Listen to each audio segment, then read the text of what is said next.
نحمده ونصلي على رسوله الكريم اما بعد فاعوذ بالله من الشيطان الرجيم بسم الله الرحمن الرحيم رب اشرح لي صدري ويسر لي امري واحلل عقدة من لساني يفقهوا قولي. شروع کرتی ہوں اللہ کے نام سے جو بے انتہا مہربان نہایت رحم فرمانے والا ہے. قربانی کا موسم ہے اور اس موسم میں ابراہیم علیہ السلام کی قربانی ہم سب کو یاد آتی. اور جب ایک موقع پر نبی صلی اللہ علیہ وسلم سے پوچھا گیا کہ ما هذه الاضاحی، یہ قربانیاں ہیں کیا، تو بتایا گیا کہ یہ تمہارے باپ ابراہیم علیہ السلام کا طریقہ، یعنی ہم ان کی سنت پر عمل کرتے ہوئے یہ قربانی کرتے ہیں. ابراہیم علیہ السلام کی سنت کیا تھی جس کو آج تک فالو کیا جا رہا ہے اور خوشی خوشی سے فالو کیا جا رہا ہے، اس کا اتباع کیا جا رہا ہے. اس کا ذکر سورۃ صافات کی آیت نمبر 99 سے 111 تک بہت تفصیل کے ساتھ یہاں بیان کیا گیا ہے، جس کو آپ نے ابھی سنا ہے. ابراہیم علیہ السلام نے کہا، بے شک میں اپنے رب کی طرف جانے والا ہوں. ہم نے بھی کبھی کہا کہ میں اپنے رب کی طرف جانے والی، میرا رخ اپنے رب کی طرف ہے. ہر شخص اپنی محبوب چیز کی طرف دوڑتا ہے، اس کی طرف رخ کرتا ہے. جو اللہ سے محبت کرتا ہے وہ سارے جہان کو چھوڑ کر اللہ رب العزت ہی کی طرف دوڑتا ہے. وہ مجھے ضرور راستہ دکھائے گا. اور خصوصاً ایسے وقت میں اللہ تعالیٰ کی طرف جانا، رغبت کرنا، جب انسان کسی معاملے میں کنفیوز ہو، جب اسے سمجھ نہ آ رہی ہو کہ اسے کیا کرنا چاہیے. اے میرے رب، مجھے ایک صالح بیٹا عطا فرما. بس ہم نے اسے ایک بڑے بردبار بیٹے اسماعیل علیہ السلام کی بشارت دی. ایک خوشخبری تھی، خوشی کی بات تھی. ابراہیم علیہ السلام 100 سال سے زائد عمر تک پہنچ چکے تھے اور ان کی اولاد نہیں تھی. اور جب انسان کو اتنی لیٹ عمر میں اولاد ملے تو اس کی خوشی کا ٹھکانہ کیا ہو سکتا ہے. لیکن ابراہیم علیہ السلام تو اپنے رب کے لیے جیتے اور مرتے تھے. ابراہیم علیہ السلام کی زندگی کا ہر لمحہ اپنے رب کی خوشی میں گزرتا تھا کہ ہر عمل، چاہے کوئی نعمت ملے یا کوئی نعمت ہاتھ سے جائے، ہر موقع پر رب کا شکر گزار بنا جائے اور رب ہی کی طرف دوڑا جائے اور رب ہی کی پسند اور مرضی کے کام کیے جائیں. یہ ہے وہ حقیقی طرز زندگی جس میں انسان کو پھر وہ حقیقی خوشی ملتی ہے کہ جو دنیا میں کسی اور چیز کی طرف دوڑنے سے نہیں مل سکتی. تو یہ تھا ابراہیم علیہ السلام کا طریقہ. تو جب انہیں بیٹے کی خوشخبری ملی، پھر جب وہ بیٹا ان کے ہمراہ دوڑ دھوپ کرنے کی عمر کو پہنچ گیا، اور اس سے پہلے کا واقعہ تو آپ جانتے ہیں کہ بیٹا ابھی دودھ ہی پی رہا تھا کہ باپ سے جدا ہونا پڑا. ماں کے ساتھ بیٹے کو اللہ کے نبی ابراہیم علیہ السلام نے مکہ کی بے آب و گیا وادی میں چھوڑ دیا، جہاں نہ پانی تھا نہ سبزہ تھا، کچھ بھی نہیں تھا.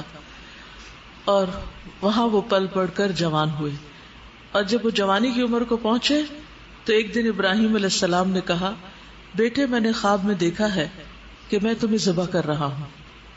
اللہ کا حکم تھا جو خواب کے ذریعے ملا، اور انبیاء کے خواب بھی وحی الہی ہوتے ہیں اور سچے خواب ہوتے ہیں. ہم میں سے اگر کوئی ایسا خواب دیکھ لے کہ وہ کسی کو ذبح کر رہا ہے یا کرنے کو کہا جا رہا ہے کہ اس کو ذبح کر ڈالو، اور وہ بھی اپنا بیٹا ہو، تو کیفیت کیا ہوگی؟ کیا کیفیت ہوگی آپ بتائیے؟ ایسا خواب دیکھنے کے بعد ہماری حالت کیا ہوگی؟ دہشت، خوف، پریشانی اور ایک عجب عالم ہوگا. لیکن ابراہیم علیہ السلام کتنے مطمئن نظر آتے. کیوں؟ اس لیے کہ ان کا اپنے رب کے ساتھ ایک خاص تعلق تھا.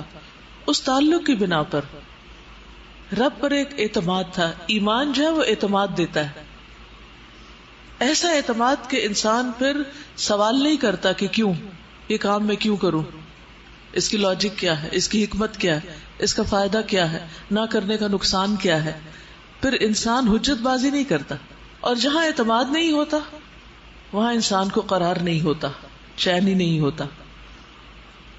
تو یہاں بھرپور اعتماد کا مظاہرہ ہے. دوسری بات ہی نہیں کرتے، آ کر اپنے بیٹے کو بتاتے ہیں خواب کہ میں نے خواب میں دیکھا ہے کہ میں تمہیں ذبح کر رہا ہوں، بیٹا بھی کس کا ہے، اس سے مشورہ کرتے ہیں.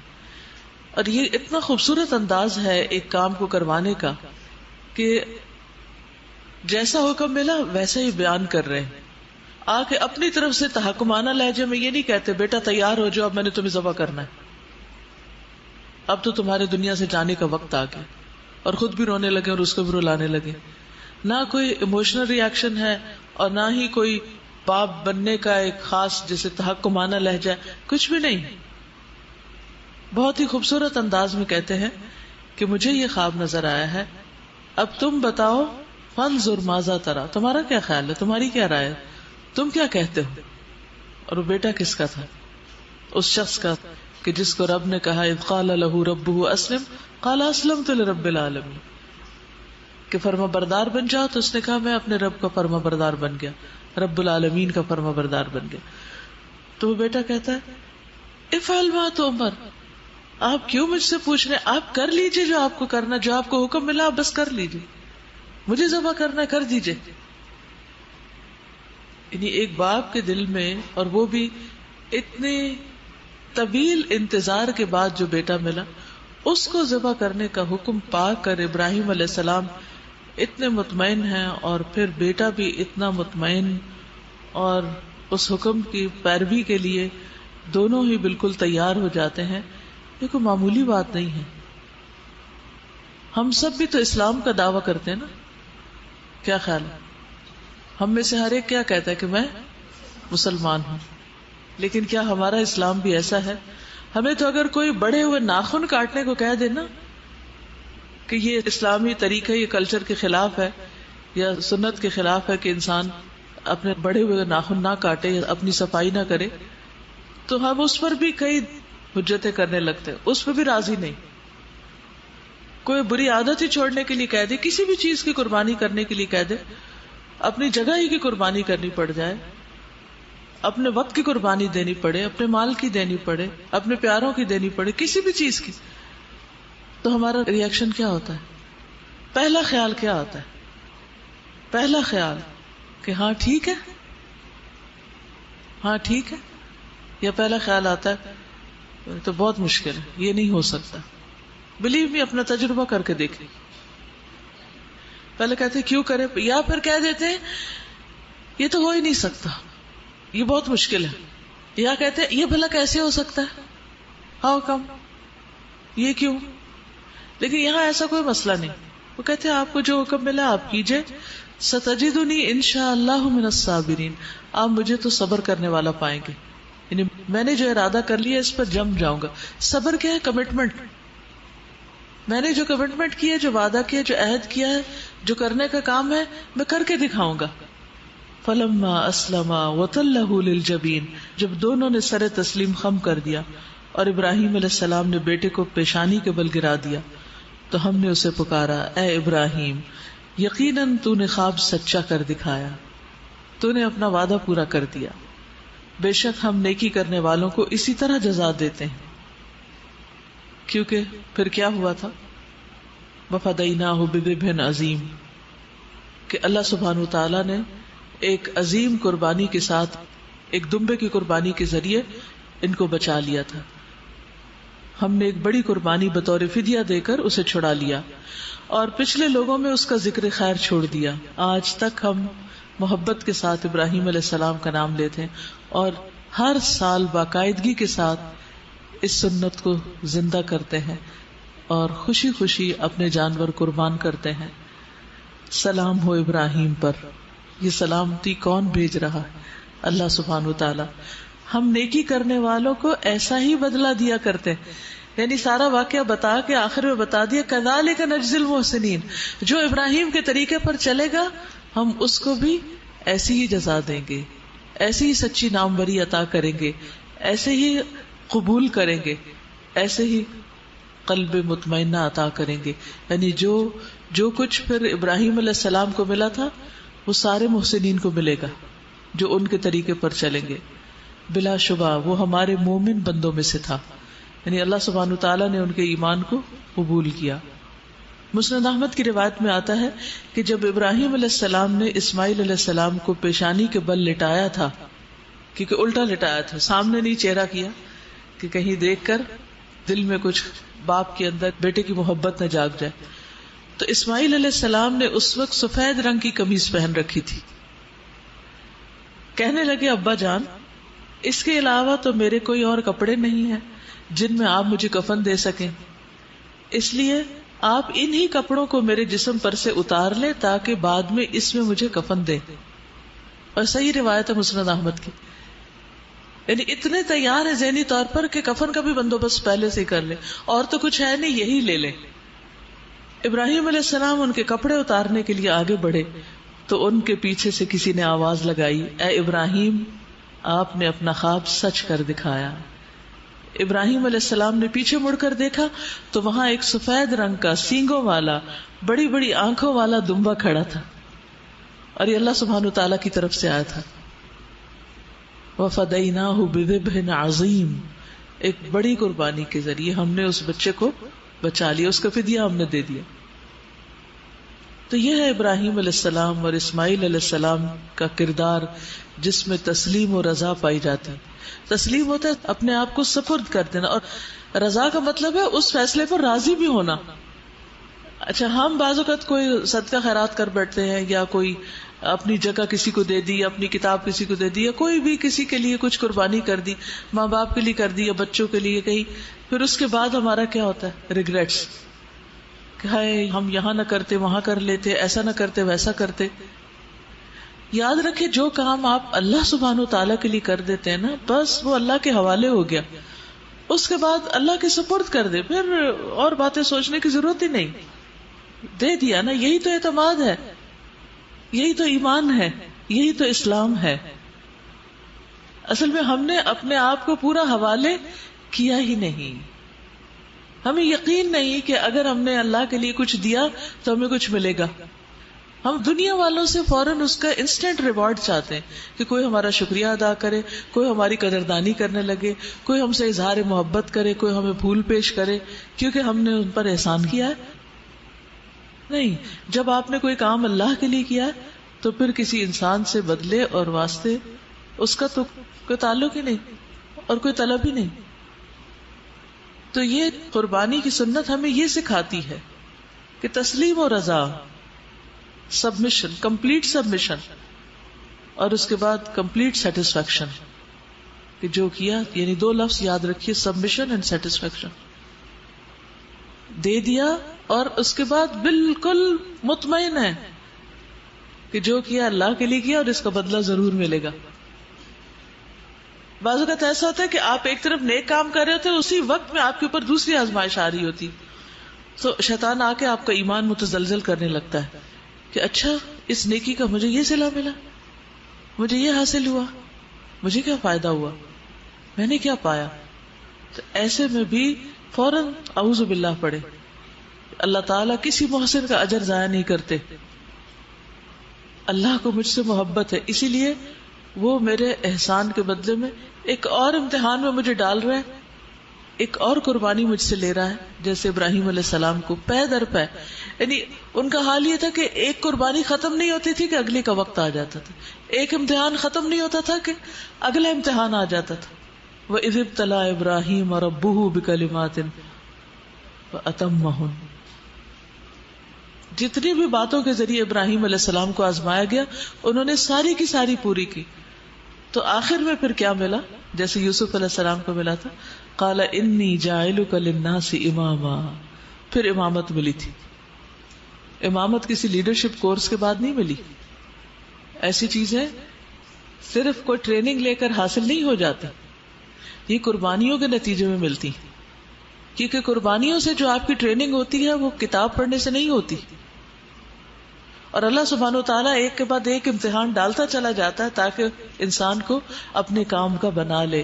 وَاصْطَنَعْتُكَ لِنَفْسِي، جیسے موسیٰ علیہ السلام کو ایک کے بعد ایک امتحان میں ڈالا. پیدا ہوتے ہی امتحان، ٹھیک ہے انہیں نہیں پتا تھا لیکن تھا تو ان کے لیے امتحان.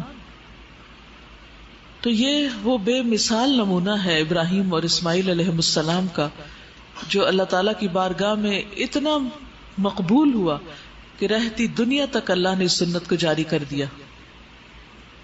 تو جب آپ قربانی کریں گے یا آپ کے گھر میں بکرا ذبح ہوگا یا اس کا گوشت کھائیں گے یا اس کی کھال کو دیکھیں گے اور کچھ نہیں تو گلیوں میں پڑی ہوئی اوجھ اور گندگی کو ہی دیکھیں گے تو ان میں سے کسی بھی چیز پر برا نہیں منائیں گے یا اس پر دل تنگ نہیں ہوں گے. چاہے خون ہو، چاہے کھال ہو، چاہے بال ہو، چاہے کچھ بھی ہو، ایک ایک چیز سنت ابراہیمی کی یاد دلاتی ہے. اور پھر اس کے ساتھ ہی کیا سوچیں گے؟ میں کیا قربانی کر سکتی، میں کیا دے سکتی. اور اللہ سبحانہ وتعالیٰ نے اس پورے عشرے کو، یعنی قربانی تو آخری دن ہے نا اس عشرے کا 10واں دن، یعنی خصوصاً حاجیوں کے لیے. ہم لوگ تو یہاں کرتے ہی قربانیاں، لیکن منا کے اندر جہاں یہ قربانی ہوئی تھی ابراہیم علیہ السلام نے جب پھر وہ دمبا قربان کیا، وہاں تو ہزاروں لاکھوں جانور پھر قربان ہوتے. اس خاص واقعے کی بنا پر اور ابراہیم علیہ السلام کے جو حج کے لیے لوگوں کو بلانا تھا، ان سب کو ایک جگہ اکٹھا کر دیا گیا، ان کی قربانیوں کو. اور پھر ہم سب کے لیے رمضان کے بعد ایک بہترین موقع دے دیا گیا کہ ہم بھی خوب خوب قربانیاں کر سکیں، نیکی کے کام کر سکیں. اور آپ دیکھیے کہ اس نسبت سے جب میں یہ حدیث پڑھتی ہوں کہ کسی بھی دن کا کیا ہوا عمل اللہ تعالیٰ کو ان دنوں میں کیے ہوئے عمل سے زیادہ محبوب نہیں. آخر ان دنوں میں کیا ہے؟ یہ کون سے دن ہے؟ یہ کس کام کے دن ہے؟ فریضہ حج کی ادائیگی کے دن ہے، ابراہیم علیہ السلام کی قربانی کی یاد کو تازہ کرنے کے دن ہے، قربانی کرنے کے دن ہے، اللہ کا نام بلند کرنے کے دن ہے. اور پھر میں دیکھتی ہوں کہ جب یہ پوچھا گیا کہ کیا جہاد فی سبیل اللہ بھی نہیں، تو بتایا گیا کہ نہیں، جہاد فی سبیل اللہ بھی نہیں، اللہ یہ کہ کوئی اپنا گھوڑا لے جائے اور پھر نہ وہ بچے اور نہ وہ خود بچے، تو وہ بھی شخص اپنے آپ کو قربان کر رہا ہے. میں سوچتا ہوں کہ صحابہ کرام نے جتنے بھی جہاد کیے، مثلا جنگ یمامہ اس وقت سعودی عربیہ کی سٹی ریاض کا ایک حصہ ہے. اس دفعہ جب میں گئی تو مجھے وہ جگہ دکھائی گئی کہ یہاں پر جنگ یمامہ ہوئی تھی. ایک جنگ یمامہ میں 600 حفاظ شہید ہو گئے. کوئی گھر نہیں بچا جس میں سے کوئی نہ چلا گیا ہو، اور وہ بھی ایسا جس نے قرآن حفظ کیا ہوا ہو. کوئی عام بندہ نہیں، کوئی معمولی انسان نہیں، اتنا قیمتی انسان. اور وہ دور کتنا تھا یمامہ. ہم جب مدینہ سے آنے لگے تو میرا بہت دل تھا کہ ہم، یعنی اسی پچھلے وزٹ میں جو عمرے کا کیا، کہ بہت دل تھا کہ ہم بائی روڈ سفر کریں. تو سب نے منع کہ نہیں، آپ کی طبیعت ایسی نہیں کہ آپ اتنا 1000 کلومیٹر کا سفر جو ہے وہ گاڑی میں طے کریں، آپ سیدھی فلائٹ لیں تاکہ آپ کا وقت بھی بچے اور آپ باقی کام کر سکیں. تو میں سوچ رہی تھی کہ اتنی تیز رفتار کاریں، گاڑیاں، اتنی زبردست سڑکیں اور ایئر کنڈیشن گاڑیاں اور زبردست ماہر ڈرائیور، اور پھر بھی ہمیں یہ کہا جاتا ہے کہ آپ یہ سفر نہ کریں، آپ تھک جائیں گے. کہاں صحابہ کرام اونٹوں اور گھوڑوں پر، اور وہ بھی ایک نہیں، دو نہیں، سینکڑوں ہزاروں کی تعداد میں اللہ کے راستے میں نکلتے اور ہر طرح کی دھوپ اور مٹی سے اٹے ہوئے ہوتے تھے. اتنی اتنی قربانیاں کر کے وہ جب پہنچتے اور پھر اپنی جانیں لٹا کے اللہ کے راستے میں ختم ہو جاتے کہ واپسی کا کوئی سفر نہیں، آگے جنتی کا سفر ہے. اب تو اس سے بھی زیادہ اللہ کو پیارا ہے وہ عمل جو ان دنوں میں کیا جائے. نیکی کے وہ کام، خام تکبیرات پڑھیں یا صدقہ خیرات کریں یا نوافل پڑھیں یا روزہ رکھیں یا جو بھی کوئی نیکی کا کام کریں. یہ اتنا محبوب کیوں ہے؟ کیونکہ ان دنوں میں اللہ کے محبوب ترین ہستی یعنی ابراہیم علیہ السلام، جن کو اللہ نے اپنا دوست بنایا تھا، ان کی یاد تازہ ہوتی ہے. ان سے ایک نسبت ہے ان دنوں کو.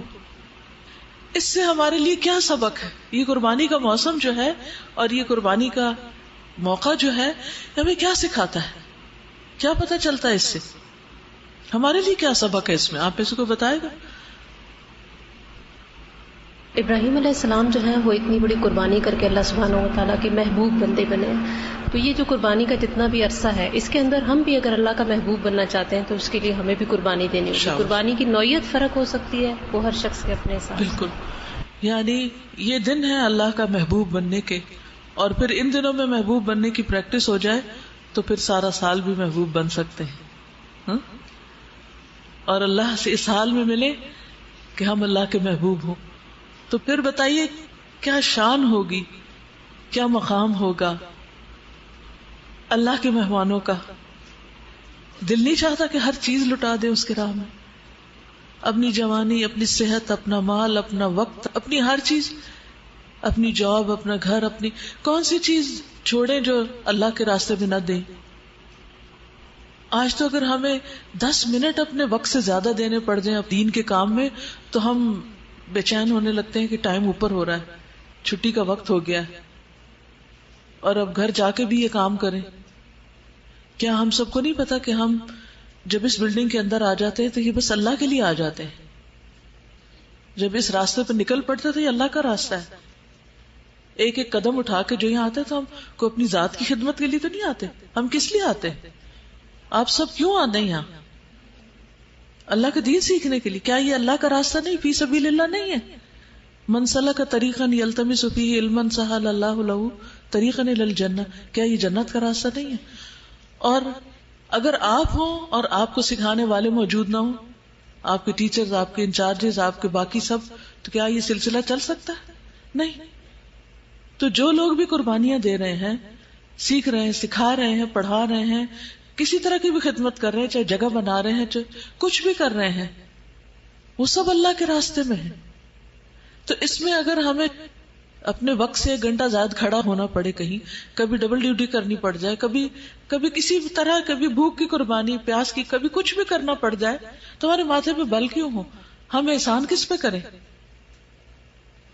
کیا اس وقت ہم خوش نہ ہو کہ اللہ نے ہمیں بھی چن لیا جیسے ابراہیم علیہ السلام کو چنا تھا؟ میں اس کے راستے میں اپنی زندگی دوں۔ آج دنیا میں کتنے لوگ رہ گئے جن کو یہ سارے واقعے، اور کتنے ہزاروں لاکھوں لوگ قربانی کریں گے چند دنوں کے اندر، کتنے لوگوں کو یہ روح پتا ہے قربانی کی؟ کتنے لوگ اس روح کے ساتھ کریں گے؟ نہیں پتا، وہ تو صرف ایک ریچول کے طور پر کر لیں گے۔ آپ کو پتا ہے، اس لیے آپ کو اپنی زندگی کا سبق لینا ہے اس سے، کہ کبھی مجھے اپنے جذبات کی قربانی دینی ہے، اور کبھی مجھے اپنے آرام کی قربانی دینی ہے، اور کبھی مجھے اپنے مال کی قربانی دینی ہے، اور کبھی مجھے اپنی شان و شوکت اور پریسٹیج اور جاہ و جلال کی قربانی دینی ہے۔ کیونکہ بعض اوقات ایسا بھی ہوتا ہے نا، آپ کو دنیا میں کوئی بہت ہائیلی پیڈ جاب مل رہی ہوتی ہے اور آپ پھر بھی اس کو چھوڑ کر اللہ کے راستے میں آ جاتے ہیں، نہیں میرے لیے یہ راستہ زیادہ بہترین ہے، وہاں میری قدردانی دنیا والے کریں گے، یہاں میری قدردانی اللہ کرے گا۔ لیکن افسوس یہ کہ جب ہم اس راستے پہ آ جاتے ہیں پھر بندوں سے قدردانی مانگنے لگتے ہیں، جس کی وجہ سے پھر سارا کام بے روح ہو جاتا ہے۔ کیا ہم اپنے آپ کو خوش قسمت نہ سمجھے کہ جنہیں اللہ نے اس کام کے لیے چنا؟ تو ہم سب کو بھی اگر اللہ کا دوست بننا ہے تو کیا ابراہیم علیہ السلام کے طریقے کے علاوہ کسی اور طریقے پہ چل کے بن سکتے ہیں؟ قرآن مجید میں پہلے پارے میں ایک آیت آتی ہے جس میں ابراہیم علیہ السلام کے طریقے سے منہ پھیرنے والوں کو کچھ کہا گیا۔ وہ کیا کہا گیا؟ وَمَن يَرْغَبُ عَن مِّلَّةِ إِبْرَاهِيمَ إِلَّا مَن سَفِهَ نَفْسَهُ وَلَقَدِ اصْطَفَيْنَاهُ فِي الدُّنْيَا وَإِنَّهُ فِي الْآخِرَةِ لَمِنَ الصَّالِحِينَ۔ یہ ہے ابراہیم علیہ السلام کا طریقہ، قربانیوں والا طریقہ۔ وَمَن يَرْغَبُ عَن مِّلَّةِ إِبْرَاهِيمَ إِلَّا مَن سَفِهَ نَفْسَهُ، صرف وہی اس راستے سے منہ موڑ سکتا ہے جو اپنے آپ کو حماقت میں مبتلا کر لے، بے وقوف ہو۔ اللہ نے اس کو دنیا میں وَلَقَدِ اصْطَفَيْنَاهُ فِي الدُّنْيَا، ہم نے اس کو دنیا میں بھی چن لیا، اور یقیناً وہ آخرت میں بھی صالحین میں شمار ہوگا۔ آخرت جو ہماری آخری منزل ہے اور ہمیشہ ہمیشہ کی منزل ہے، وہاں پر اگر ہمارا شمار صالحین میں ہو جائے تو اس سے بڑی کوئی سعادت، اس سے بڑا کوئی مقام ہو سکتا ہے؟ کوئی بھی نہیں۔ تو اس لیے اگر آپ اللہ کے راستے میں نکلے تو کبھی بھی، چونکہ لوگ دین کو اور دین پہ چلنے والوں کو اور دین کی خدمت کرنے والوں کو حقیر نظروں سے دیکھتے ہیں، تو آپ ان لوگوں میں شامل نہ ہوں۔ دنیا کی دوڑ میں جتنے بھی آپ آگے نکل رہے، اگر اللہ کی نگاہ میں آگے نہیں تو کچھ بھی نہیں۔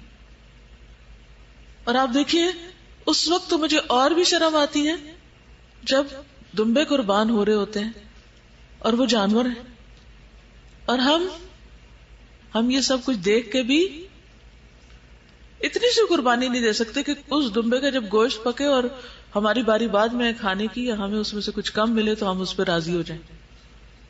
وہیں سے ناراضگی شروع ہو جاتی ہے، ہمیں کیا دیا. لیکن نبی صلی اللہ علیہ وسلم کے سامنے جب قربانی کے اونٹوں کو پیش کیا گیا، سبحان اللہ، مسند احمد کی روایت ہے، نبی صلی اللہ علیہ وسلم کے سامنے قربانی کے لیے 5-6 اونٹوں کو پیش کیا گیا، جن میں سے ہر ایک نبی صلی اللہ علیہ وسلم کے قریب ہونے کی کوشش کر رہا تھا. اللہ اکبر، کہ مجھے پہلے قربان کیا جائے. اونٹ جو ہے نا بہت سمجھدار جانور. ابھی اس دفعہ جب میں سعودی عرب میں تھی تو میں بہت غور سے ان کی آنکھیں، ان کے ہونٹ، ان کی چال، ان کی ایک ایک چیز دیکھتی تھی کہ یوں لگتا ہے جیسے ہیں کوئی عقل مند سی مخلوق، بس ایک خاص شکل میں ڈال کے یہاں کھڑی کر دی گئی. بہت سمجھدار ہے. اور ایک یوٹیوب پہ میں نے ویڈیو دیکھی تھی جس میں ایک شیخ اونٹوں کے باڑے میں جا کر قرآن پڑھتے ہیں اور اونٹ باقاعدہ روتے ہیں، ان کے روتے ہوئے آنسو جو ہیں وہ دکھائے گئے ہیں اس میں. تو میں نے کہا کہ یہ قرآن اگر اونٹوں کے اوپر اثر کرتا اور ان کے آنسو بہتے تو ہمارے دل کیوں پتھر ہے. تو ان کو پتا تھا کہ قربان کیا جانا ہے اور وہ ایک ایک آگے ہو رہا تھا کہ ہمیں لے لو. ہمیں جب قربانی کی سطح پر آ کر کوئی کام دیا جاتا ہے تو اس وقت ہمارا طرز عمل کیا ہوتا ہے؟ آگے ہوتے ہیں کہ پہلے میرا نام لکھ لیا جائے، یا پیچھے ہوتے ہیں؟ کیونکہ ہم نے اللہ سے سودا نہیں کیا نا، ہم نے بندوں سے سودا کیا ہوا. اور جب دیکھتے بندے کچھ نہیں دے رہے تو پھر پیچھے ہٹنے لگتے ہیں. سارے جانوروں میں سے اللہ کی راہ میں قربان ہونے والے اسپیشل ہوتے ہیں نا. ہر بکرے کی قسمت میں یہ تھوڑی ہے کہ وہ اللہ کے راستے میں قربان ہو. وہ تو عام لوگوں کی خوراک کے طور پر ذبح کیے جاتے ہیں.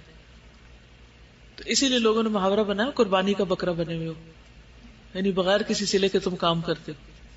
یہ تو کہتے ہیں میں کیوں قربانی کا بکرا بنوں. تو اللہ کی راہ میں قربان ہونے والے اسپیشل ہوتے ہیں.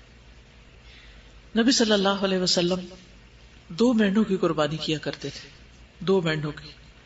اور حضرت انس کہتے ہیں کہ میں بھی 2 مینڈوں کی قربانی کرتا ہوں. اس قربانی کی وجہ سے جو دن یعنی 10ویں تاریخ کو قربانی ہوتی ہے ذی الحج کی، اس دن کو بھی سال کا افضل ترین دن شمار کیا گیا. صحیح ابن حبان کی روایت ہے، رسول اللہ صلی اللہ علیہ وسلم نے فرمایا اللہ کے نزدیک سب سے افضل دن یوم النحر 10 ذی الحجہ اور اس کے بعد یوم القر 11 ذی الحجہ ہے. یعنی ان 2 دنوں میں بہت بہت قربانیاں ہوتی ہیں. اور قربانی کا لفظ قرب سے نکلا ہے، جس کا مطلب کیا ہے؟ ایسا کام جس کے ذریعے اللہ کا قرب حاصل کیا جاتا ہے، یعنی جس کا بدلہ ہم دنیا میں نہیں چاہتے، اللہ کے ہاں چاہتے ہیں. تو اس دن میں یوم النحر میں 10ویں تاریخ کو نبی صلی اللہ علیہ وسلم فرماتے ہیں کہ پہلا کام ہم جو آج کے دن کرتے ہیں وہ یہ ہے کہ پہلے ہم نماز پڑھیں گے، پھر واپس آ کر قربانی کریں گے. جس نے اس طرح کیا اس نے ہماری سنت کو پا لیا. تو پہلے نماز اور پھر قربانی. نبی صلی اللہ علیہ وسلم نے فرمایا جس نے نماز عید کے بعد قربانی کی اس کی قربانی پوری ہو گئی اور اس نے مسلمانوں کی سنت کے مطابق عمل کیا. صحابہ کرام قربانی کا بہت اہتمام کیا کرتے تھے. امامہ بن سہل کہتے ہیں کہ ہم مدینہ منورہ میں قربانی کے جانور کو کھلا پلا کر موٹا کرتے تھے، یعنی اس کی خاص خدمت خاطر کیا کرتے تھے. اور عام مسلمان بھی یعنی صحابہ کے علاوہ جو دوسرے لوگ تھے وہ بھی قربانی کے جانور کو اسی طرح فربا کیا کرتے تھے. لیکن آج یہ سنتیں ختم ہو گئی. آج کیا ہے، وہ کسی سرونٹ کو بھیج دیتے جاؤ کوئی بکرا پکڑ لاؤ، اور رول کھل کے کچھ جو اس کے ہاتھ میں آیا وہ اس کو لے آتا ہے. پھر وہ کسائی کو بلا لیتے اچھا تم ذبح کر دو. خود اپنی انوالومنٹ کم ہوتی. تو اپنی انوالومنٹ بہت ضروری ہے ان ساری چیزوں میں، یعنی ہر سٹیپ پر دلچسپی لینی چاہیے. پہلے جب اس طرح کے گھر تھے یا آج بھی گاؤں میں ایسے گھر ہوتے ہیں، ایسی فیسلٹی ہوتی کہ جس میں کچھ دن پہلے جانور کو لا کے ذرا اس کو کچھ کھلایا پلایا جائے تو وہ زیادہ بہتر ہے بنسبت اس کے کہ سہولت کی خاطر اسی دن پکڑ کے لا کے ذبح کر دیا جائے. یعنی قربانی کے جانور کی خدمت بھی ضروری، وہ بھی اجر کا حصہ ہے. اور ویسے بھی دیکھیے وہ ایک سمبل بھی ہے نا، جب وہ سامنے ہوگا تو اسے دیکھ دیکھ کر بچے بڑے سب کتنا کچھ سیکھیں گے. اور بار بار خیال آئے گا کہ اس نے اب قربان ہو جانا، بس اب 3 دن رہ گیا، اب 2 دن رہ گیا، اب 1 دن رہ گیا، اب وہ دن آ گیا.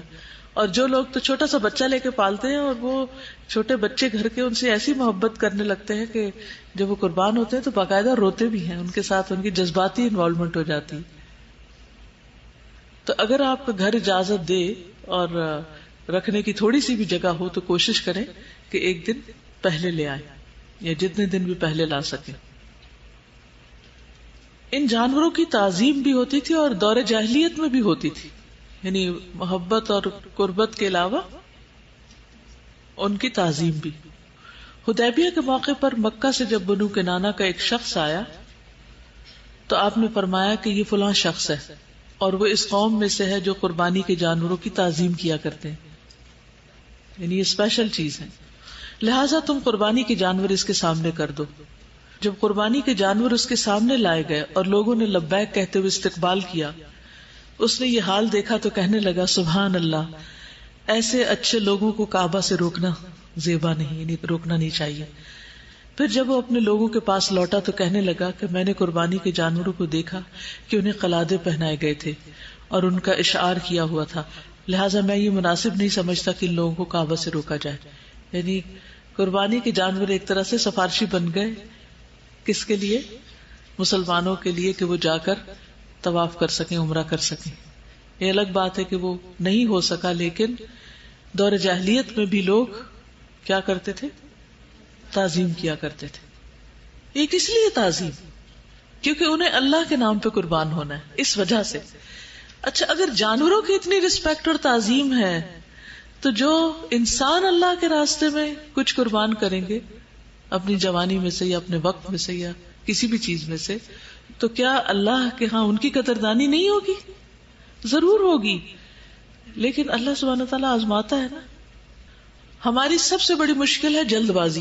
ادھر ہم کچھ کریں، ہم چاہتے ہیں بس دیا سلائی جیسے جلائی جاتی ہے نا اور فوراً شعلہ بھڑک اٹھتا ہے، ایسے ہی ہم کوئی نیکی کا کام کریں اور فوراً کچھ سامنے آ جائے، چاہے تھوڑی دیر میں بجھ ہی جائے. تو ایک شعلہ وہ جلدی بجھتا ہے اور ایک وہ ہے جو قیامت تک باقی رہتا ہے. تو ڈیپینڈ کرتا ہے کہ آپ نے کون سا شعلہ بننا ہے یا کس اجر کی آپ توقع رکھتے ہیں. نبی صلی اللہ علیہ وسلم نے اس بات کے بارے میں بھی خبردار کیا کہ ایک وقت آئے گا کہ لوگوں کو یہ بھی معلوم نہیں ہوگا کہ روزے کیا ہوتے ہیں، نماز یا قربانی یا صدقہ کیا ہوتا ہے. پارشلی تو یہ وقت آج آ گیا ہے. پارشلی تو لوگوں کو نماز کی حقیقت، نماز کا مقصد، ہم سجدہ کیوں کرتے ہیں، ہم ہاتھ کیوں باندھتے ہیں، رکوع میں کیوں جاتے ہیں، ہم تحیات کیوں بیٹھتے ہیں، ہم سلام کیوں پھیرتے ہیں، اس کا مفہوم نہیں پتا. بس وہ ایک رٹی رٹائی نماز ادا کر لیتے ہیں. اور روزے کیوں رکھتے ہیں؟ بس روزے آ گئے ہیں. بعض لوگ رمضان میں بھی نماز نہیں پڑھتے، صرف کھانا پینا چھوڑ دیتے ہیں، روزہ رکھ لیتے ہیں. اور اسی طرح آپ نے فرمایا کہ انہیں یہ بھی نہیں پتا ہوگا کہ قربانی یا صدقہ کیا ہوتا ہے. تو آپ سب کا فریضہ کیا بنتا ہے؟ کیا کریں؟ لوگوں کو اس کی روح سے آشنا کریں، لوگوں کی اس کی روح سے آشنا کریں کہ ہم قربانی کیوں کرتے ہیں. آپ اسے ہر ایک اپنے بچوں کو یا گھر والوں کو یا بڑوں کو یا بزرگوں کو یا محلے کے بچوں کو، آپ یہ بھی کر سکتے ہیں اپنے اسٹریٹ کے سارے بچوں کو اکٹھا کر لیں اور انہیں ابراہیم علیہ السلام کی سٹوری اچھی سے سنائیں. اگر قصص الانبیاء آپ لوگوں کے پاس کتاب ہے تو اس میں عموماً پوری سٹوری شروع سے آخر تک دی ہوتی ہے، تو پوری کہانی بھی ابراہیم علیہ السلام کی بتا سکتے ہیں. ورنہ اتنا حصہ جو ہے قربانی کا وہ تو ضرور بتائیں تاکہ لوگ شعوری طور پر قربانی کریں، کیونکہ لوگ قربانی کا مقصد ہی بھول گئے ہیں. اور عام طور پر اب لوگ آپ کو یہ کہتے ہوئے سنائی دیں گے کہ کیا فائدہ، اتنے جانور ذبح کر دیے جاتے ہیں اور گوشت کی پھر سال بھر کمی ہو جاتی ہے اور اتنے پیسے ضائع ہو جاتے ہیں، یہی پیسے کسی غریب کو دے دیے جائیں. تو میں ہمیشہ کہتی ہوں کہ سال بھر غریب کدھر تھا اور آپ کہاں تھے؟ اس وقت کیوں نہیں یاد آیا؟ قربانی کے دن غریب کیوں یاد آ رہے ہیں؟ تو قربانی کے جو مقاصد ہیں ان میں سب سے بڑا مقصد اللہ کی رضا حاصل کرنا ہے. قرآن مجید میں آتا ہے فَصَلِّ لِرَبِّكَ وَانْحَرْ، پس آپ اپنے رب کے لیے نماز ادا کیجیے اور قربانی کیجیے. یعنی نماز کے ساتھ اس کا حکم آیا. ایک مرتبہ لوگوں نے نبی صلی اللہ علیہ وسلم سے پوچھا، یا رسول اللہ، ہم لوگ زمانے جاہلیت میں ماہ رجب میں ایک قربانی کیا کرتے تھے. آپ اس حوالے سے ہمیں کیا حکم دیتے ہیں؟ نبی صلی اللہ علیہ وسلم نے فرمایا اللہ کے نام پر جس مہینے میں چاہو ذبح کر سکتے ہو، اللہ کے لیے نیکی کیا کرو اور لوگوں کو کھانا کھلایا کرو. تو اصل مقصد کیا ہے کہ قربانی اللہ کے لیے ہو. اور قرآن مجید کی وہ آیت بھی یاد ہوگی، قل ان صلاتی ونسکی ومحیای ومماتی للہ رب العالمین. کہہ دیجئے بے شک میری نماز، میری قربانی، میرا جینا اور میرا مرنا اللہ رب العالمین کے لیے ہے. تو قربانی دراصل اللہ کے لیے، اور یہاں بھی نماز کے ساتھ قربانی کا ذکر آیا. پھر قربانی کا مقصد کیا ہے کہ تقوی حاصل ہو، ہمارے دل میں اللہ کی محبت پیدا ہو، اللہ کا ذکر اور اللہ کی یاد اور اللہ کے لیے ہر کام کرنے کا جذبہ پیدا ہو. قرآن مجید میں اللہ تعالیٰ فرماتے ہیں لن ینال اللہ لحومها ولا دماؤها ولکن ینالہ التقوی منکم. اللہ کو نہ جانوروں کا گوشت پہنچتا ہے نہ ان کا خون، اسے صرف تمہارا تقوی پہنچتا ہے. اللہ کے پاس جو چیز جائے گی وہ تمہارے دل کی کیفیت. اور اگر ہم نے قربانی کی ہی نہیں، سامنے دیکھی ہی نہیں، جانور کو ہاتھ ہی نہیں لگایا، گوشت کو ہاتھ نہیں لگایا، گوشت تقسیم نہیں کیا، کسی کو کھلایا نہیں، تو وہ چیز تو پیدا ہی نہیں ہوئی. خالی ایک چیک کسی کو کارڈ دینے سے یہ سارے جذبات کہاں سے پیدا ہو سکتے ہیں؟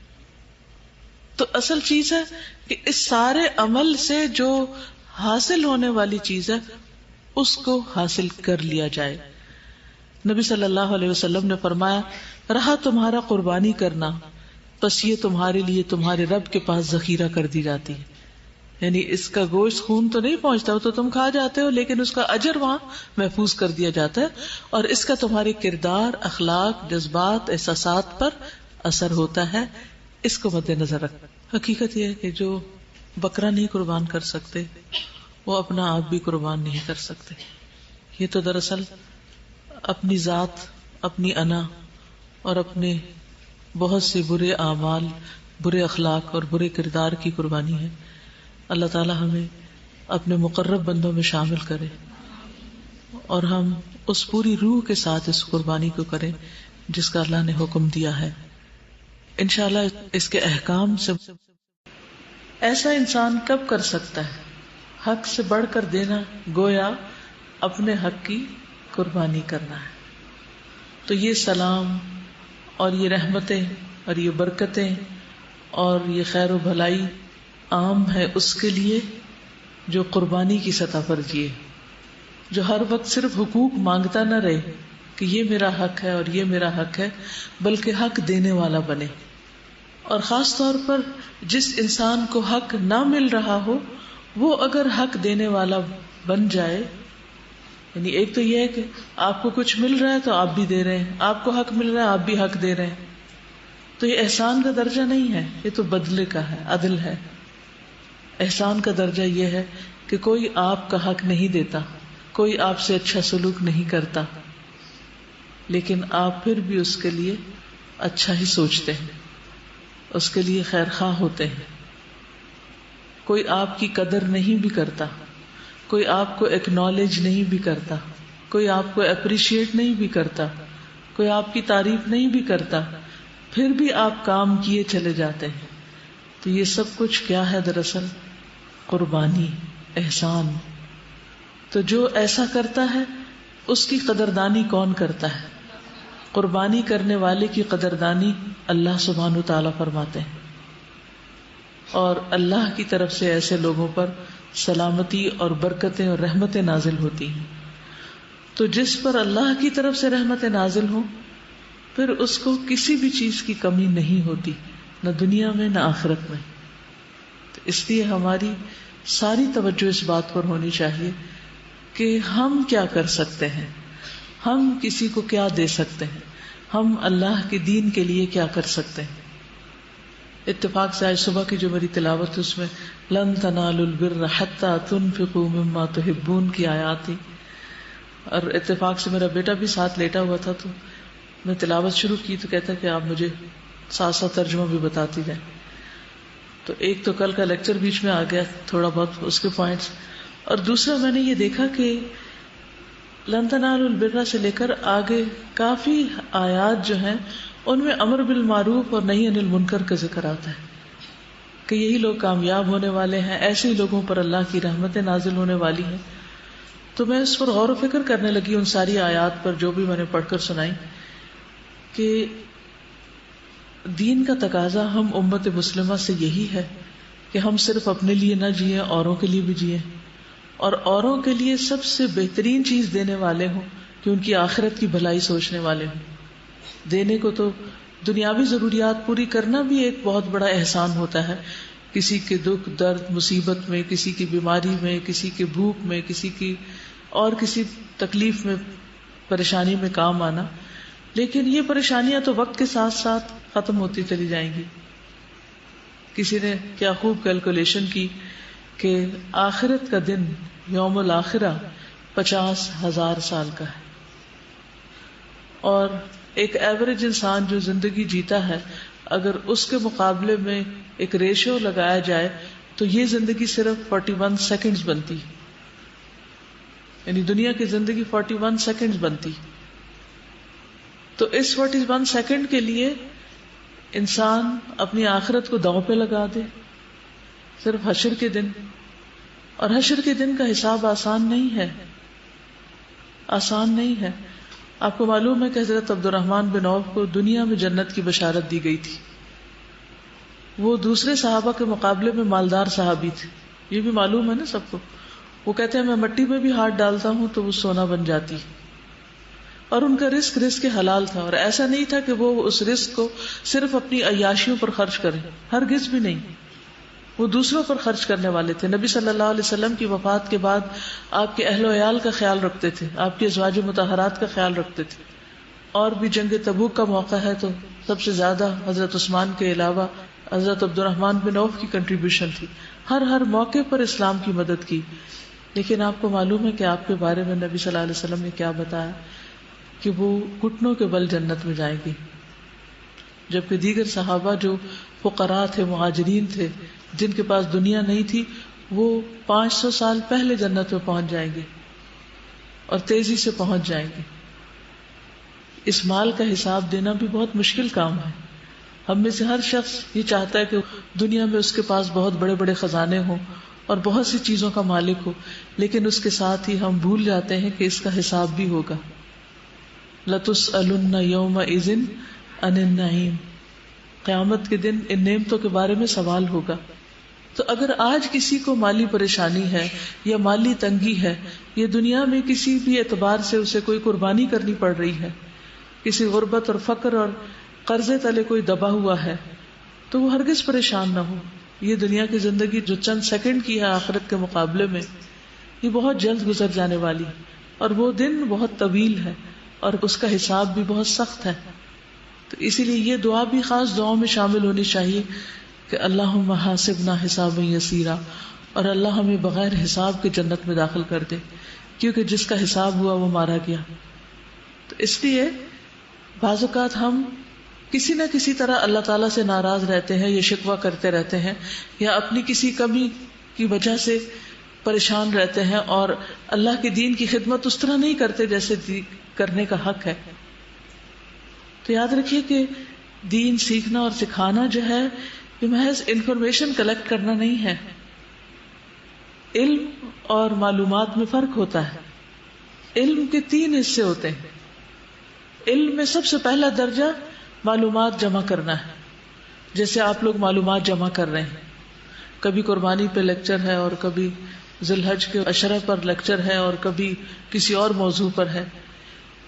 یہ ہے انفارمیشن جو آپ کو پاس آن کر دی جاتی ہے کہ یہ لے لیں، یہ کچھ کرنا ہے. اس کے بعد اگلا درجہ یہ ہوتا ہے کہ میرے لیے بھی اور آپ کے لیے بھی کہ اس علم کا امپیکٹ میری ذات پر کیا ہوا، آپ سب کی ذات پر کیا ہوا.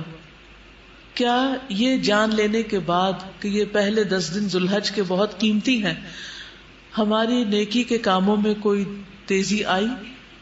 ہم عام دنوں کے مقابلے میں کوئی ایسا عمل کرنے لگے کہ جو ہم عام دنوں میں نہیں کرتے تھے، کیونکہ ان دنوں کا عمل اللہ تعالیٰ کو بہت زیادہ محبوب ہے.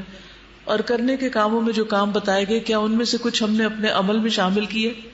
اگر اس کا کوئی امپیکٹ ہم پر نہیں ہوا تو گویا ہم نے صرف معلومات حاصل کی، ہم نے علم حاصل نہیں کیا. اور وہ جو جزا ہے اور وہ جو ثواب اور وہ جو درجات کی بلندی ہے علم حاصل کرنے کے ساتھ جس کا تعلق ہے، وہ علم کے ساتھ ہے، معلومات کے ساتھ نہیں ہے کہ آپ نے بہت سی معلومات اکٹھی کر لی. دیکھا ہی جائے گا کہ آپ نے ان پر عمل کتنا کیا ہے. کیا عام دنوں کے مقابلے میں ان دنوں میں آپ کی تسبیحات زیادہ ہوئیں؟ کیا مزید تسبیحات آپ کے ذکر میں شامل ہوئی؟ کیا ان چیزوں کی پابندی آپ نے شروع کی جن کا ہمیں معلوم ہوا کہ کرنی چاہیے ان دنوں کے اس اعتبار سے اور نسبت سے؟ خصوصاً جو نبی صلی اللہ علیہ وسلم کا فرمان ہے کہ ان دنوں میں کثرت کے ساتھ تحلیل اور تکبیر اور تحمید کہو، یعنی اللہ سبحانہ تعالیٰ کی تعریف کرو اور تکبیر کہو. کیا ہم نے ان دنوں میں واقعی اس خاص ذکر کو اپنایا؟ اگر اپنایا، یعنی آپ میں دو طرح کے لوگ ہوں گے، ایک وہ جنہوں نے ان چیزوں کو سیریسلی لیا، کیونکہ دین ایک سیریس چیز ہے. وما ہوا بالہزل، یہ کھیل کود کی چیز نہیں ہے کہ ہم روز معلومات میں اضافہ کرتے چلے جائیں. تو اگر ان چیزوں کو ہم اپنے عمل میں لے آئے تو الحمدللہ، اللہ کا شکر ہے، اللہ نے ہمیں علم عطا کیا، علم کی بلیسنگ دی. اور علم کا تیسرا درجہ ہے کہ اپنی معلومات اور اپنے عمل سے دوسرے لوگوں پر امپیکٹ ڈالنا، دوسرے لوگوں کو انفلوئنس کرنا. اب اس درجے پر اگر آپ دیکھیں اپنے آپ کو، تو کیا آپ کے عمل سے، آپ کے علم سے، آپ کے طریقے سے، کیا آپ کے گھر والوں پر، آپ کے دوستوں پر، آپ کے ماحول پر کوئی اثر پڑا؟ کیا ان کے اندر بھی یہ چیز آئی؟ کیونکہ میں نے آج کی آیات کی تلاوت اور غور و فکر جو کیا صبح کے وقت، اس سے مجھے تو یہ نظر آیا کہ جب تک میں امر بالمعروف اور نہی عن المنکر نہیں کرتی تو کامیابی مشکل ہے. یعنی یہ علم اور یہ معلومات اور یہ عمل صرف میری اپنی ذات کے لیے نہیں ہے، بلکہ میرے اپنے پیاروں کے لیے بھی ہے، میرے گھر والوں کے لیے بھی ہے، میرے ساتھیوں کے لیے بھی ہے، میرے آس پاس کے لوگوں کے لیے بھی ہے. اور اس امر بالمعروف اور نہی عن المنکر میں اثر جب ہی ہوگا جب میں خود عمل کروں گی. اگر میں عمل نہیں کرتی تو میں کسی کو یہ کہنے کا حق نہیں رکھتی کہ تم بھی یہ تسبیح پڑھو. اگر میں روزہ نہیں رکھتی تو مجھے یہ حق نہیں کہ میں کسی کو کہوں کہ ان دنوں کے روزوں کا بہت ثواب ہے، سارے سال کے روزوں سے بہتر ہے رمضان کے علاوہ، کیونکہ وہ تو فرض ہے نا، اور فرض بہرحال فرض ہوتا ہے. اگر میں خود صدقہ خیرات نہیں کرتی تو مجھے کسی کو یہ بتانے کا حق نہیں کہ میں کسی سے کہوں کہ تم صدقہ خیرات کرو. تو امر بالمعروف اور نہی عن المنکر کی کچھ شرائط ہیں، لیکن جب انسان اس تیسری سیڑھی پر قدم رکھتا ہے تو وہ ساری بشارتیں آنے لگتی ہیں اور وہ ساری کامیابیوں کے راستے کھلنے لگتے ہیں. پھر آتا ہے وہ مقام کہ جب سلام آنے لگتے ہیں، پھر اللہ کی طرف سے سلامتی کا پیغام آنے لگتا ہے اس بندے کے لیے جو ان چیزوں پر عمل کرنے والا ہو، واقعی جو علم والا ہو. اور انما یخشى اللہ من عبادہ العلماء، علماء کی ڈیفینیشن کیا کی گئی کہ وہ اللہ سے ڈرنے والے ہوتے ہیں. اور اسی طرح مومن کی ڈیفینیشن کیا ہے؟ انما المؤمنون الذین اذا ذکر اللہ وجلت قلوبہم. مومن تو وہ ہوتے ہیں کہ جب اللہ کا نام لیا جاتا ہے، اللہ کا ذکر آتا ہے تو ان کے دل کانپنے لگتے ہیں. اس ڈیفینیشن پر اپنے آپ کو پرکھ کر دیکھیں، کیا واقعی آپ کا دل ہلتا ہے جب اللہ کا ذکر ہوتا ہے، یا آپ اللہ کے نام پر ویسے ہی بس سن لیتے ہیں، پڑھ لیتے ہیں جیسے کوئی عام چیز ہوتی ہے؟ آپ اگر ان دنوں میں کوئی نئی سورت یاد کر رہے ہیں، یا قرآن پاک کی ریویژن کر رہے ہیں، یا ترجمے کی دہرائی کر رہے ہیں، یا درس دے رہے ہیں، یا کوئی بھی اللہ کے نام کی تسبیح کر رہے ہیں، تو کیا آپ کے دل کی حالت بدلتی ہے یا نہیں؟ تو دل کی حالت بدلنی چاہیے، یہ مطلوب اور مقصود ہے. اور اگر یہ نہیں بدلتی تو پھر ہم کس قسم کے مومن ہیں؟ انما صیغہ حصر ہے. کیا مطلب ہوتا ہے انما؟ سوائے اس کے کہ نہیں، یعنی اس کے سوا ہے ہی نہیں کچھ. مومن تو ہوتے ہی بس وہ ہیں کہ جن کے سامنے اللہ کا ذکر کیا جائے یا وہ اللہ کا ذکر کرے تو ان کے دل کانپ اٹھیں، ان کے دل ہل جائیں، ان کے دل بدل جائیں، ان کے دل اس ذکر کو محسوس کریں. بالکل اسی طرح جب آپ کے کسی پیارے کا ذکر کیا جاتا ہے آپ کے سامنے تو کیا ہوتا ہے؟ کسی بھی محبوب شخصیت کا نام آپ کے سامنے آئے اس کی تصویر دیکھیں یا اس کی آواز سنیں یا اس کا کچھ بھی، تو آپ کا دل کا کیا حال ہوتا ہے؟ کیا کرتے ہیں آپ؟ ہارٹ بیٹ فاسٹ ہو جاتی ہے. قربانی کے اس موسم کو اور قربانی کے ان دنوں کو اور قربانی کے اس ریچول کو صرف ریچول نہ سمجھیں، انہیں عام دن نہ سمجھیں. ایک ایک لمحہ گزرتا چلا جا رہا ہے اور ایسی حسرت آتی ہے کہ یا رب کیا کیا ہے، ابھی تو اور بہت کچھ کرنا چاہیے تھا. تو ادھر ادھر کی فضول باتیں، لغویات اور غیر ضروری چیز چھوڑ کر عبادت کے لیے، ذکر کے لیے سنجیدگی اختیار کریں. تو آئیے آج ہم قربانی کے کچھ احکامات بھی پڑھ لیتے ہیں کہ اگرچہ آپ شاید خود قربانی نہ کریں، آپ کے والد کریں یا آپ کے شوہر کریں، لیکن آپ کو یہ معلوم تو ہونا چاہیے کہ اس قربانی سے متعلق ہمیں کتنی شرائط بتائی گئی ہیں، کتنی تاکیدیں کی گئی اور کتنا علم دیا گیا ہے جس پر ہمیں عمل کرنا ہے. نہیں، ایسا نہیں کہ قربانی کا لفظ ہے اور آپ کہیں کہ میں تو روز گھر میں قربانی دیتی ہوں کہ مجھے بہت کچھ سننا پڑتا ہے اور میں چپ رہتی ہوں تو یہ میری قربانی ہے، تو میں ان دنوں میں یہی قربانی کر رہی ہوں. یہ تو قربانی نہیں ہے، اس قربانی کی بات نہیں ہو رہی.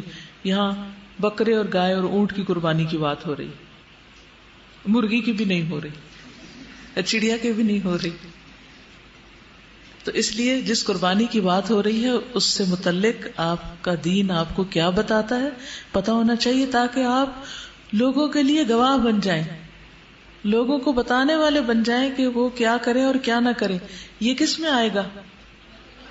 امر بالمعروف و نہی عن المنکر. یہ نہیں کر سکتے آپ جب تک کہ آپ کو علم نہ ہو. ٹھیک ہے؟ تو سب سے پہلی بات تو یہ ہے کہ قربانی کرنے والا بال اور ناخن نہ کاٹے. یعنی اگر قربانی کا ارادہ ہو تو ذی الحج کا عشرہ شروع ہوتے ہی اپنے بالوں اور ناخنوں کو نہ کاٹا جائے. نبی صلی اللہ علیہ وسلم نے فرمایا جب ماہ ذی الحجہ شروع ہو جائے اور تم میں سے کسی کا قربانی کرنے کا ارادہ ہو، اور آپ نے عشرہ کا نام دیا، اذا دخلت العشر، تو وہ اپنے بالوں اور جلد میں سے کچھ نہ لے. بالوں اور جلد میں سے، جلد کا کیا مطلب ہے؟ سکن. یعنی بعض اوقات ناخنوں کے ساتھ کیا ہوتا ہے، وہ چھوٹی چھوٹی جلد اکھڑ جاتی ہے نا، ہوتی، یا ڈیڈ سکن آپ کے جسم پر آ جاتی، تو لوگ مختلف طریقے سے ڈیڈ سکن اتارتے ہیں. تو ان 10 دنوں میں نہ سکن میں سے کچھ لے اور نہ بالوں میں سے. فلا یمس من شعرہ ولا بشرہ شیئا، دونوں چیزیں منع ہے. صحیح مسلم کی روایت ہے. پھر اسی طرح قربانی کا اجر چاہنے والا بھی بال اور ناخن نہ کاٹے. یعنی اگر ایک شخص قربانی نہیں کر سکتا تو وہ قربانی والوں کے ساتھ اجر میں کیسے شریک ہو، وہ قربانی کے دنوں میں کیا کاٹے، اس کے بارے میں آتا ہے. سنن نبی داؤد کی روایت ہے، عبداللہ ابن عمرو ابن العاص بیان کرتے ہیں کہ نبی صلی اللہ علیہ وسلم نے فرمایا مجھے اضحیٰ کے دن عید منانے کا حکم دیا گیا ہے، جسے کہ اللہ عز و جل نے اس امت کے لیے خاص کیا ہے، اس امت کے لیے خاص کیا ہے. ایک آدمی نے کہا فرمائیے کہ اگر مجھے دودھ کے جانور کے سوا کوئی جانور نہ ملے، یعنی ایک میرے گھر میں گائے بندھی ہوئی ہے جس سے میں دودھ لیتا ہوں، اس کو بیچتا ہوں، میرا روزگار ہے، یا بچوں کو پلاتا ہوں، اور وہی ہے تو کیا میں اب اس کو ہی ذبح کر لوں؟ یا بکری ہے اور وہ دودھ دیتی ہے تو اب کیا کروں؟ یعنی آپ کے گھروں میں تو ایسا نہیں ہے، لیکن جن کے پاس اور وہ صرف ایک ہی ہو اور اسی پہ ان کا گزارا چل رہا ہو تو اس کے لیے تو بڑا امتحان ہے نا، کہ اب وہ بکری ذبح کر دے کہ نہ کرے. آپ نے فرمایا نہیں، وہ یہ بکری نہ ذبح کرے، دودھ والی بکری نہ ذبح کرے، بلکہ اپنے بال کاٹ لو. اب قربانی کا دن آ گیا تو کیا کرو؟ بکرا نہیں کاٹ سکتے، کیا کرو؟ بال کاٹ لو، ناخن کاٹ لو، مونچھیں تراش لو، زیر ناک کی یعنی انڈر آرمز اور انڈر لیگز کی صفائی کر لو.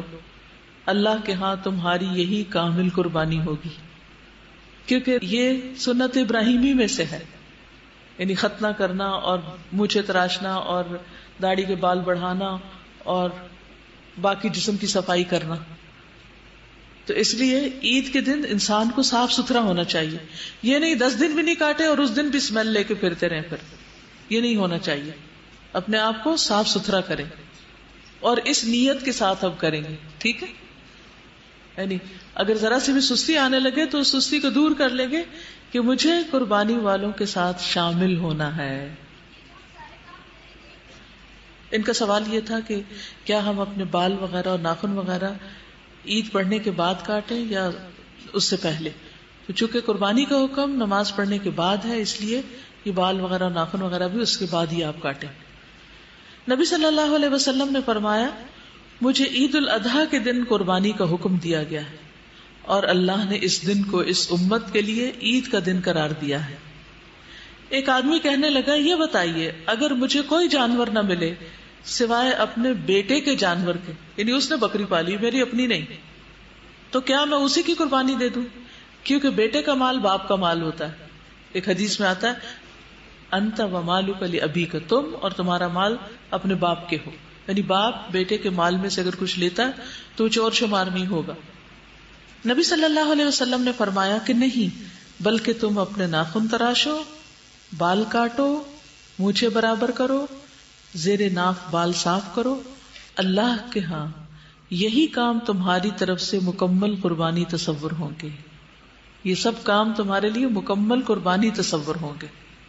ٹھیک ہے، یہ تو ہو گیا ایک کرنے کا کام. لسٹ بنا رہے ہیں آپ؟ اوکے، تاکہ بھول نہ جائیں. اور دوسروں کو بھی بتانا ہے، دوسروں کو بھی اس میں شریک کرنا ہے.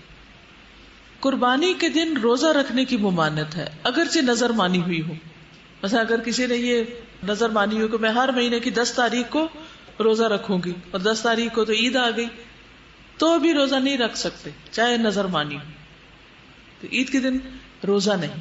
عبداللہ ابن عمر رضی اللہ تعالی عنہما سے روایت ہے، ان سے ایک ایسے شخص کے بارے میں پوچھا گیا جس نے نظر مانی ہو کہ کچھ مخصوص دنوں میں روزے رکھے گا، پھر اتفاق سے انہی دنوں میں بقرہ عید یا عید کے دن پڑ گئے. عبداللہ ابن عمر نے کہا کہ تمہارے لیے رسول اللہ صلی اللہ علیہ وسلم کی زندگی بہترین نمونہ ہے. آپ بقرہ عید کے دن اور عید کے دن روزہ نہیں رکھتے تھے اور نہ ان دنوں میں روزے کو جائز سمجھتے تھے. ٹھیک ہے، ان دنوں میں روزہ کوئی رکھے بھی تو اس کا روزہ نہیں ہوتا. یہ کھانے پینے کے دن ہے. اصل میں دین کیا ہے؟ اطاعت کا نام ہے. جب کہا جائے کھانا پینا چھوڑ دو تو چھوڑ دے، اور جب کہا جائے کھانا پینا بند نہیں کرو تو اس وقت بند نہیں کرے، روزہ نہیں رکھے. ابو عبید بن اظہر کے غلام نے بیان کیا کہ میں عید کے دن عمر بن خطاب کے ساتھ حاضر تھا. انہوں نے بیان کیا کہ ان دنوں میں رسول اللہ صلی اللہ علیہ وسلم نے روزہ رکھنے سے منع فرمایا تھا.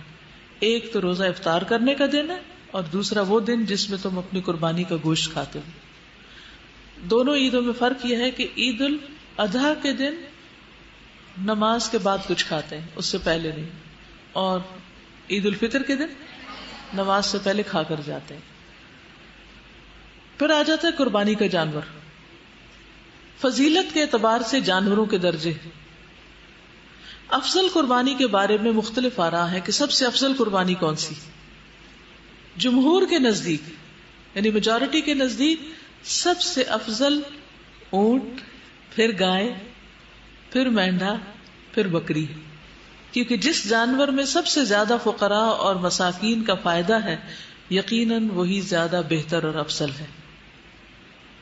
اور اس حدیث سے بھی یہی پتہ چلتا ہے کہ اونٹ کی قربانی سب سے افضل قربانی ہے. رسول اللہ صلی اللہ علیہ وسلم نے فرمایا جب جمعے کا دن ہوتا ہے تو مسجد کے دروازوں میں سے ہر دروازے پر فرشتے ہوتے ہیں جو آنے والوں کی ترتیب کے مطابق نام لکھتے ہیں، اور جب امام ممبر پر بیٹھ جاتا ہے تو ناموں والے صحیفے لپیٹ دیے جاتے ہیں، رجسٹر بند کر دیے جاتے ہیں اور فرشتے بھی آ کر خطبہ سننے لگتے ہیں.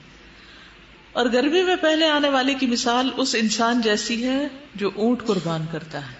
یعنی سب سے پہلے جو آتا ہے گرمی کے موسم میں اور کافی دیر اس کو خطبے کا انتظار کرنا پڑتا ہے مسجد میں، تو اس کا اجر اونٹ قربان کرنے والے کی طرح ہے. پھر جو آتا ہے اس کا اجر گائے قربان کرنے والے کی طرح، پھر مینڈھا قربان کرنے والے کی طرح، اور پھر جو آیا وہ تقرب کے لیے مرغی پیش کرتا ہے، پھر جو آیا گویا وہ تقرب کے لیے انڈا پیش کرتا ہے. تو یہ ترتیب بتا دی گئی کہ سب سے زیادہ پھر اجر کس کا ہے؟ اونٹ کا. انشاءاللہ اس سال بھی الہدا میں اونٹ کی قربانی ہوگی اور ایک حصہ 14,500 کا ہے، اور عید کے دوسرے دن ہوگی یہ قربانی.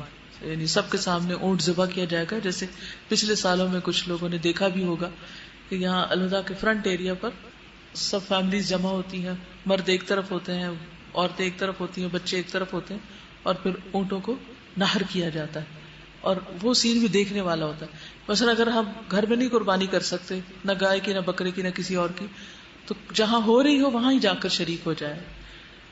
اور اس کے بعد یہ ہے کہ سب مل کے یہاں پر کھانا وانا کھاتے ہیں. تو ہو سکے تو آپ اپنی فیملی کے ساتھ چکر لگا سکتے ہیں, کیونکہ رشتے داروں کو بھی ملتے جلتے رہتے ہیں, لیکن دین کے دوستوں کو عید کے دن یا خوشیوں کے دن ہم عام طور پر بھول جاتے ہیں.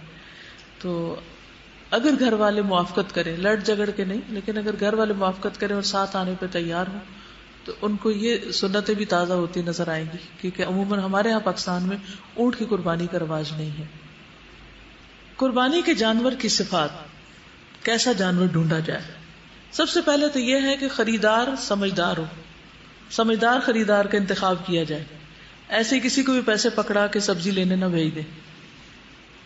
عام دنوں میں بھی ہم کس کو بھیجتے ہیں کچھ خریدنے کے لیے؟ جس کو کوئی عقل سمجھ ہو. عروہ بن جعد البارقی رضی اللہ عنہ سے روایت ہے کہ نبی صلی اللہ علیہ وسلم نے انہیں 1 دینار دیا کہ اس سے قربانی کا جانور یا بکری خرید لائے. انہوں نے 2 بکریاں خرید لی, پھر ایک کو 1 دینار میں بیچ دیا. پھر وہ نبی صلی اللہ علیہ وسلم کے پاس 1 بکری بھی لے آئے اور دینار بھی لے آئے. یعنی آپ نے کیا کیا؟ 1 دینار دیا, انہوں نے جا کے 2 بکریاں خریدی, اور 1 بکری 1 دینار میں بیچ کر دینار بھی واپس لے, بکری بھی لے آئے. اتنا سمجھدار ہونا چاہیے خریدار. تو آپ نے ان کو تجارت میں برکت کی دعا دی. چنانچہ ان کا حال ایسا ہو گیا کہ وہ مٹی بھی خریدتے تو اس میں نفع ہوتا نہیں. آپ نے خوش ہو کر دعا دی ان کو کہ اللہ تمہارے رزق میں, تمہارے مال میں برکت دے. پھر اسی طرح اس کا رنگ کیسا ہو؟ اس کا رنگ تو کوئی بھی ہو سکتا ہے, لیکن رسول اللہ صلی اللہ علیہ وسلم ایسا مینڈھا قربان کیا کرتے تھے جو سینگوں والا, نر یعنی میل, اور جو سیاہی میں دیکھتا, سیاہی میں کھاتا, سیاہی میں چلتا. سیاہی میں دیکھتا یعنی اس کی آنکھوں کے آس پاس کا حصہ کالا, سیاہی میں کھاتا یعنی اس کے منہ کا اگلا حصہ کالا, اور سیاہی میں چلتا یعنی اس کی پنڈلیاں کالی. تو ایسا بکرا یعنی قریب ترین مشابہت ہے. اگر ایسا مل جائے تو بہت اچھا ہے.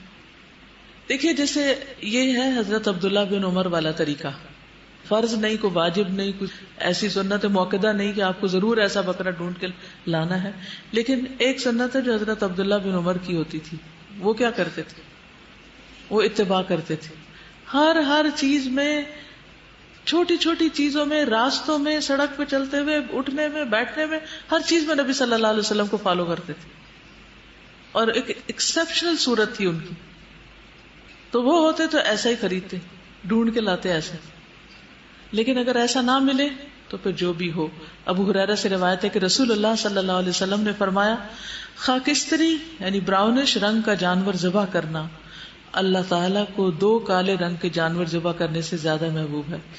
یعنی پورا کالا بکرا جو ہم عام طور پر صدقے میں دیتے ہیں, اگر 2 بھی دیے جائیں اس کے مقابلے میں 1 براؤن زیادہ افضل ہے. یہ پتہ نہیں کہاں سے کالے بکرے کے صدقے کا رواج پڑا تھا. سمجھ آئی بات؟ یعنی ایک طرف 2 کالے بکرے اور ایک طرف 1 براؤن بکرا, زیادہ ثواب کس میں؟ براؤن میں. ٹھیک. تو اس لیے اگر کبھی صدقے کا بکرا بھی دینا ہو تو اس میں کالا رنگ نہ ڈھونڈے. ہاں, کالا رنگ صرف اس حد تک کہ جو منہ کے آگے ہو اور آنکھوں اور پاؤں کے بس. پھر یہ کہ 2 دانت والا ہو, 2 دانتا ہو. رسول اللہ صلی اللہ علیہ وسلم نے فرمایا صرف 2 دانتا جانور ہی ذبح کرو, سوائے اس کے کہ تمہارے لیے بہت مشکل ہو جائے تو بھیڑ کا جزع کو قربان کر سکتے ہو, یعنی بھیڑ کا بچہ قربان کر سکتے ہو. سائز درمیانہ ہو. یونس بن میسرہ بن حلبس نے کہا, میں اللہ کے رسول صلی اللہ علیہ وسلم کے صحابی ابو سعید الزرقی کے ساتھ قربانی کے جانور خریدنے کے لیے گیا. یونس بن میسرہ بیان کرتے ہیں کہ ابو سعید نے ایک ایسے مینڈے کی طرف اشارہ کیا جس کے کانوں اور گلے کا کچھ حصہ سیاہ تھا. وہ جسمانی طور پر نہ زیادہ اونچا تھا نہ پست تھا, انہوں نے فرمایا میرے لیے یہ خرید لو. گویا انہوں نے اسے رسول اللہ صلی اللہ علیہ وسلم کے مینڈے کے مشابہ قرار دیا کہ اس سے قریب تر ہے. یعنی اگر تینوں چیزیں نہ بھی ہو کالی تو ایک ہو جائے، دو ہو جائے، اور تین ہو جائے تو بہت اچھا ہے. اور اسی طرح یہ کہ بہت اونچے بڑے کی تلاش بھی ضروری نہیں ہے، درمیانے سائز کا بھی کافی ہے. ابو ہریرہ رضی اللہ عنہ سے روایت ہے کہ اللہ کے رسول صلی اللہ علیہ وسلم جب قربانی کا ارادہ فرماتے تو بڑے موٹے سینگ دار سفید اور سیاہ رنگ کے 2 خصی مینڈے خریدتے.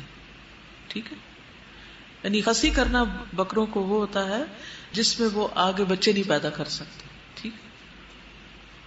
ابو سعید رضی اللہ عنہ بیان کرتے ہیں کہ رسول اللہ صلی اللہ علیہ وسلم ایسا مینڈا قربانی کیا کرتے تھے جو سینگوں والا اور نر غیر خصی ہوتا تھا.